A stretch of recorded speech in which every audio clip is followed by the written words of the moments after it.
What's up? Welcome to Unapologetically Marinike, to all my diamonds, my kings and queens. I hope this message finds you well. As promised, I did tell you that I would go into what it's like to be psychic. Okay, first of all, do I even like that term? Honestly, not really. Some call it extrasensory, some call it many different things, but essentially what this is you have, when you are psychic, you have the ability to perceive things that others cannot see in the physical world. So the person next to you may not be able to hear some of the things that you're hearing or see some of the things you're seeing when you have extrasensory. 1 minute. Okay, there was a car there. There we go. There was some traffic, and Thailand is great. So that's what you're hearing in the background. I got some music on, so it's not going to be so distracting. All right. So, in talking about psychic abilities, yeah, there's many, and we all have this ability. Yes, some of us can always improve on them. A lot of times you have them, everyone is born with them, and sometimes they've not really been explored. A lot of times people have this fear about it and they have to shut it down. But I want to say that it's neither, it's some people see it as either or some people see it as a double-edged sword, that it's either a blessing or it's either a curse. And this is it's beautiful to be born with this. A lot of people call them indigo or crystal children, but as one who's been labeled an indigo child or an empath, I can tell you a few things about what it's like to have this ability, and be able to hone in on it. So before I go into what the abilities, or how to hone in on anything, let's talk about your abilities. So there's several, but one that a few that I want to talk to you about is clairvoyance. This is your ability to see things that other people cannot see. Like maybe you have a vision or something happened at night, and then you're like, oh, I just saw that. Or some people can call it a deja vu. That's clairvoyance. There's clairaudience, which is like clear hearing. So you can hear something like other people maybe cannot hear. Maybe it's your name being called, or maybe it's a don't go there. Sometimes people think that this is just, some people will call it an intuition. That's also another form. There's clairsentience, which is clear feeling. You can feel like messages through your emotions or your feelings. It's very important for survival. This is why it's like not the worst thing to have this. It's actually an incredible, it's a power. And there's cognizance, and cognizance. This is where you don't even have to understand anything about a situation. You can just come in and you know exactly what's going on. That's happened to me a couple of times. So in my card readings, I've kind of upped up my game a lot. So initially, I would just channel, and then I would bring forth messages. And I've learned a lot through my path in this, or whatever this calling, or whatever this is that I'm doing or meant to do, or following. I just would go into spirit, and sometimes I can hear names. This is, and not necessarily of a person's spirit guide, but maybe where their soul had been tied to. So, for example, if it was an ex that you were connected to and you hadn't kind of cut the cord, there's still some kind of connection there. I can feel that. Sometimes this is also like a past life lover who you know. So it's not scary. It's just like, oh yeah, I know them. That's cool to know we're lovers in a past life. That's why we are really still in love with each other now. Or I feel like the magnets kind of repelling us away from each other. So in this, I've shown in my own channeling experience, I've shown the other person that they can feel and know that something is here. And it's not scary, it's usually a very calming experience. And at the end of mine, then people are always asking questions. Wow, I started crying when you said like my best friend's name. I'm glad to know she's okay. And so it's not always somebody who's crossed over. So I just want to get that straight. And even if it is somebody who had crossed over, it's not somebody that's like lingering, or some people say that this person is in a hospital for souls. Yes, and I'll refer you to a book I've read called A Case Study of Live in Between Lives, but that's like another topic. But at the end of my readings, people start asking questions. How did you do that? How long have you been doing this? And there's so many like stories I have in my book.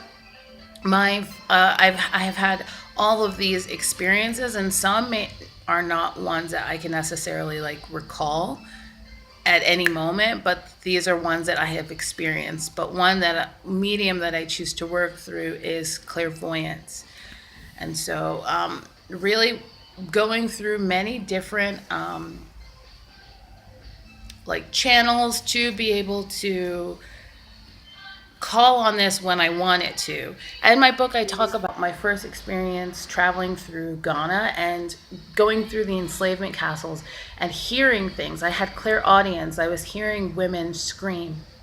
It was like this most piercing screams I've ever felt, that was like through my heart, through my womb.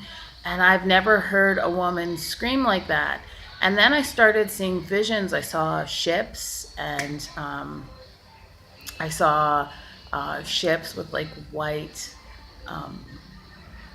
navigators. I don't know what you call those panels. Like, I don't know. Oh no. I just got my nails done today, and like it was my treat to like look at my fingers as I'm continuing to write every day. Some kind of inspiration, right? I got to make something pretty. So, yeah, it's not always like a curse, but it is beautiful to be able to feel that. So with this clairaudience, I saw that, and then I had the claircognizance of just like knowing that that was what was going on. But the clairsentience was really heavy. I began to like, my knees were shaking, and I began to just get like nauseous. And this actually happened, and it was heightened again at the enslavement castle in Elmina. But before that, this was at a beach while I was just like chilling with some people that from the US who had traveled there. And then all of these psychic experiences hit me at once, and then I was experiencing it again. So it wasn't until I learned how to really call on it as women, as feminine energy, as divine feminines. You have this, your third eye, as some people call it, is open.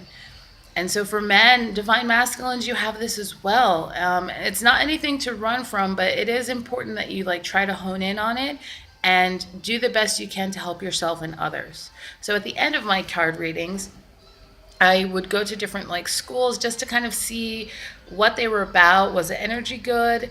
And when it was, I would just sit in on a free class and see how everybody else was doing this. And I would lead people to a place where they were able to recall things. And I would just like show them that they have this ability as well. So, hey, when people come out of this meditation and they recognize what they had seen or felt, then they have this look on their face. And yeah, like, I love to read cards, and trust me, I love return customers. But there's a reason that I charge what I do, to let people know that it's okay to ask for help a couple of times outside of yourself, but it's important that you know how powerful that you are the one who is able to, you have all of the answers that you need within yourself. So yeah, it's usually hard to read yourself sometimes, so you go through the things that you would probably, if it was not you, you would just be telling people, well, like, I saw that a mile away. It's not so easy when it's yourself. So yeah, there's all kinds of journeys I've had, accidentally. Sometimes, like, I will call it out. But it usually does not come at a time that's inconvenienced. If I receive a tap on the shoulder from spirit, and we'll talk about what spirit is perhaps, I don't know, in another video, because that's like another like 10-15 minute video itself. But uh, it can help people when you're tapped on the shoulder and just to listen. You are getting these downloads. People call them downloads when you receive information. You receive these downloads because it's something that you needed to know, you needed to hear, you needed to move forward. And I, for that, am very thankful that I had the experience that I had, although it felt very traumatic at the time because I was experiencing other people's trauma, actually, and a cultural trauma as well. And knowing where I was very linked to this. So it was, you'll have to buy the book because I want to tell you the story, but there's thousands of stories, as you'll see, well, hundreds inside of the book. So for that, it just is something that I really recommend and urge all of you. When you know that you have this, do not be afraid. Go ahead and just like embrace it, because you were meant to be a light for someone else. And your soul, believe it or not, came in and entered in some sort of contract so you could move forward and help everybody else. You were meant to bear light or bring light, or you were meant to be a pioneer. So for that, I say I commend you and all of that fun stuff. Okay, my I have a meeting coming up. So I did want to just drop that for you guys. Everything is awesome when you have these spiritual insights, when you feel things that it's not you. Try to do a little bit more investigation and see, what is happening around the time that you're getting this. What are you feeling? What are other people doing around you? And it'll be all right. But everyone is psychic, and it's nothing to run away from. In fact, I recommend just doing more research to find out how you can improve on it and help other people. All right, comment, share, subscribe, like if you felt this video spoke to you. Until next time, guys.